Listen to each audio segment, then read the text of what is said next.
So, hello everybody, this is Bhante Joe here, and I'm just here in the shrine room at the monastery at Bhante Vihari, and thought to record a short ovada for the internet, so I thought that maybe we could start with a little meditation, so we can lean forward and arch the spine, and look about 3 feet in front, and close our eyes. And can focus in on the breath. Can know when it's coming in, and know when it's going out.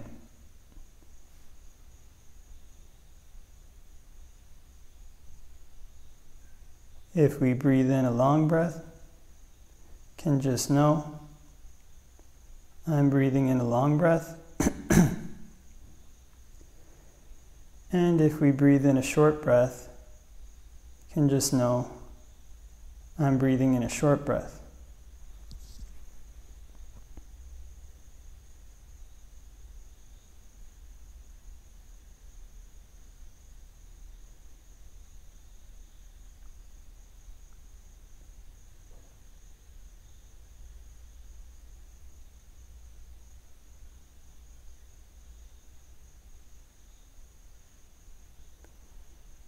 And can let our awareness expand until it fills one's whole body.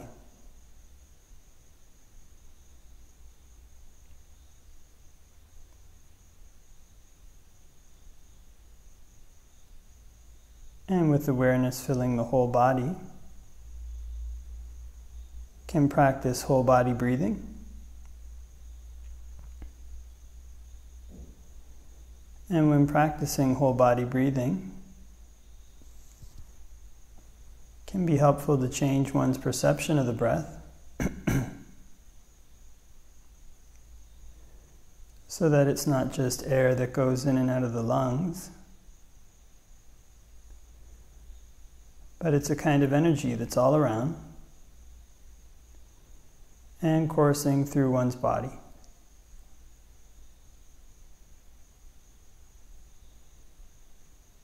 And it's possible to pull it into and out of every pore.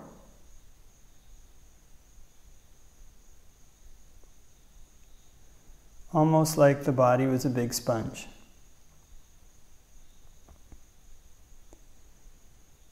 So on the in-breath, one can think, whole body. On the out-breath, one can think, whole body.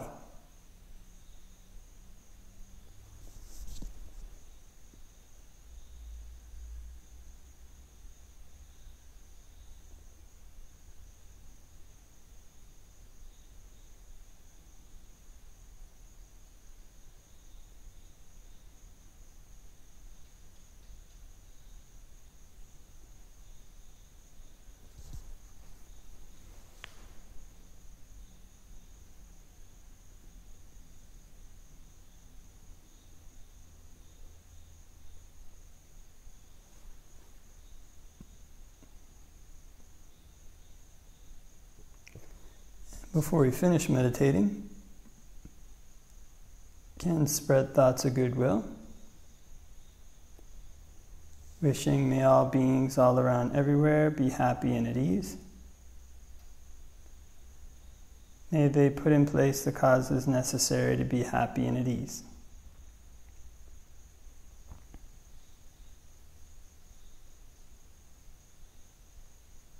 And we can make the mind infinite, can make it unbounded,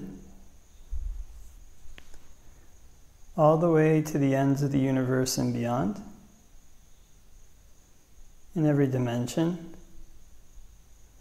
May all beings all around everywhere be happy and at ease.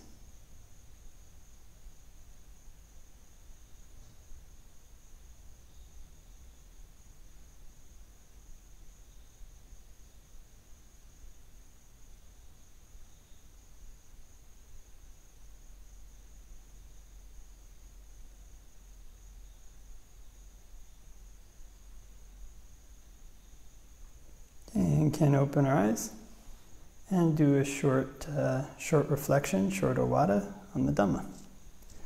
Namo tassa bhagavato arahato samma sambuddhassa. Namo tassa bhagavato arahato samma sambuddhassa. Namo tassa bhagavato arahato samma sambuddhassa.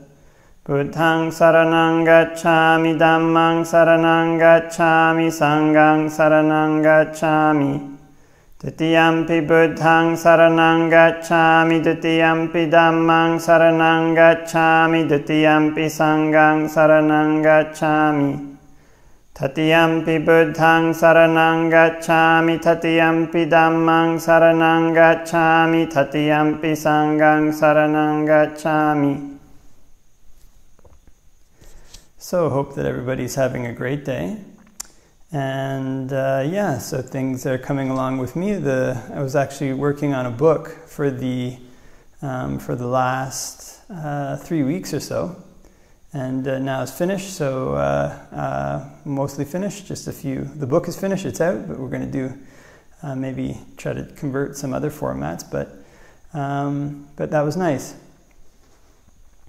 And so there's this reflection in Buddhism. It's called Sanghanussati. This kind of reflection of the Sangha, and the Sangha is made up of 4 pairs, kind of 8 types of noble beings. And so this recollection of the Sangha, it doesn't. They have a kind of standard formula, which is supatipanno bhagavato savaka sangho ujupatipanno bhagavato. It goes on like that. It's basically. Can't really, my Pali isn't, I'm not a Pali expert, so couldn't translate that right away, but it's basically they practice well, the Blessed One's disciples who practice well, supatipanno, ujupatipanno, who practice kind of like straight, rightly,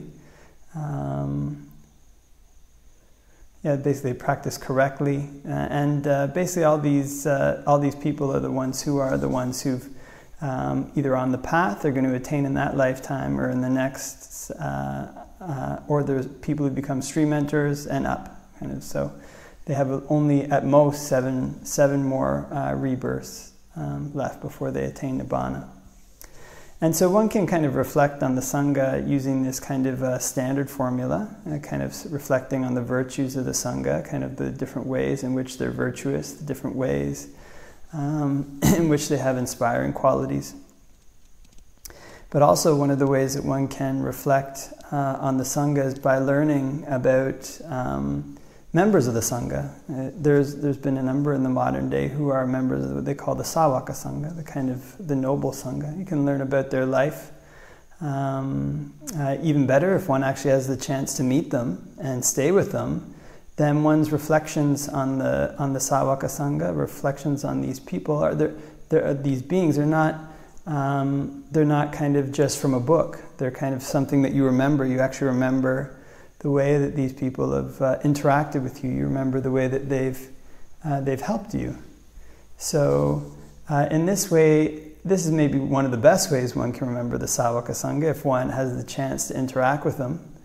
And to learn from them, then one's gratitude towards them, one's kind of memories of them are personal. And there's something that can bring up this sense of faith, this sense of kind of ease in one's mind, sense of kind of gratitude and happiness. So these kind of wholesome qualities these wholesome thoughts bring on happiness.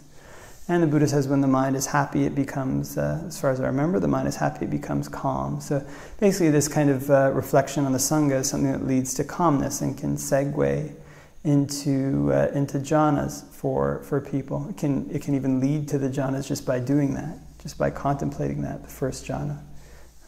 People could, that's something that people can do.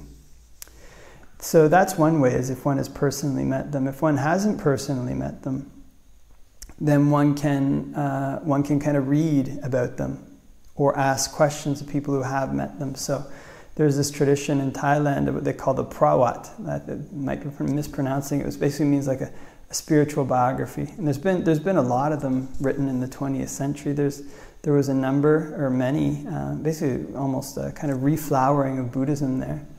And so they had many kind of accomplished meditators. And there was a tradition that got started, maybe started in the 70s by Longtang Mahabua, writing their biographies down, writing down their life, so people could know how they lived, how they practiced, what they did. And this is another way that one can reflect on the Sangha. One can do Sanghanussati, recollecting them.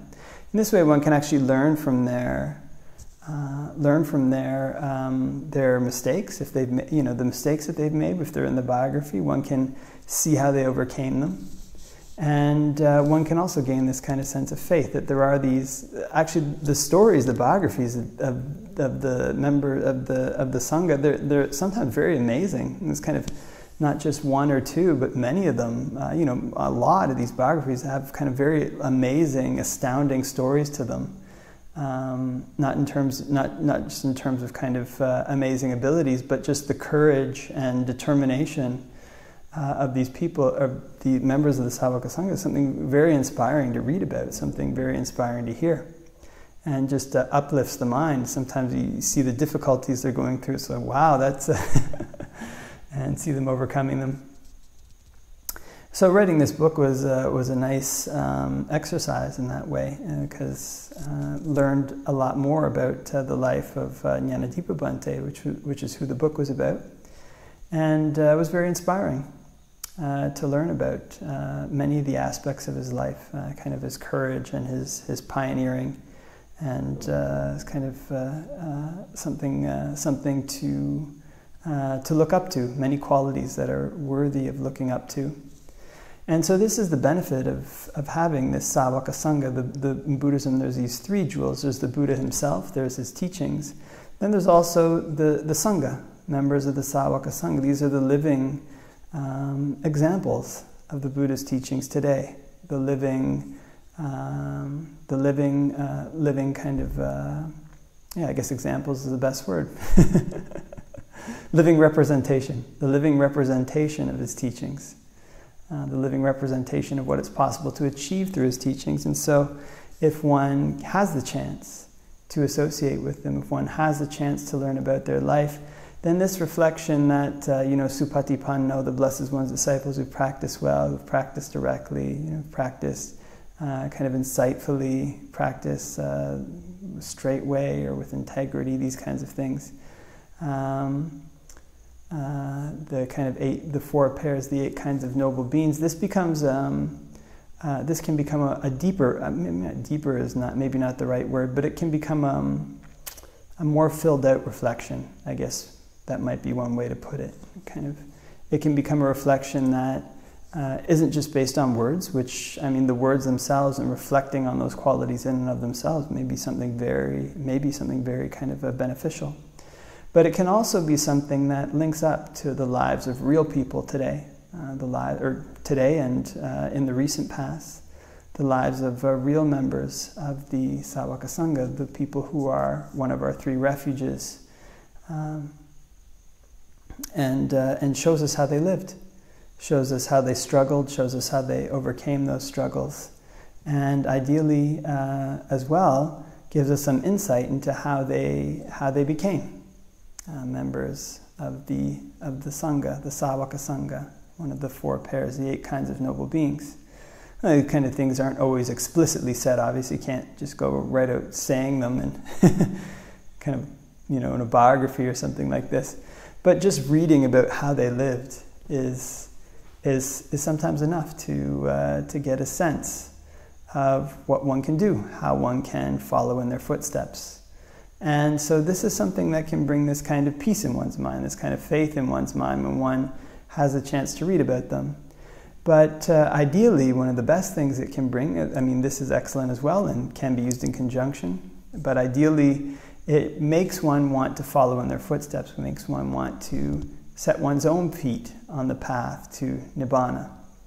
And recollecting them as well, this comes in, makes one's mind calm, which is part of the path to Nibbana.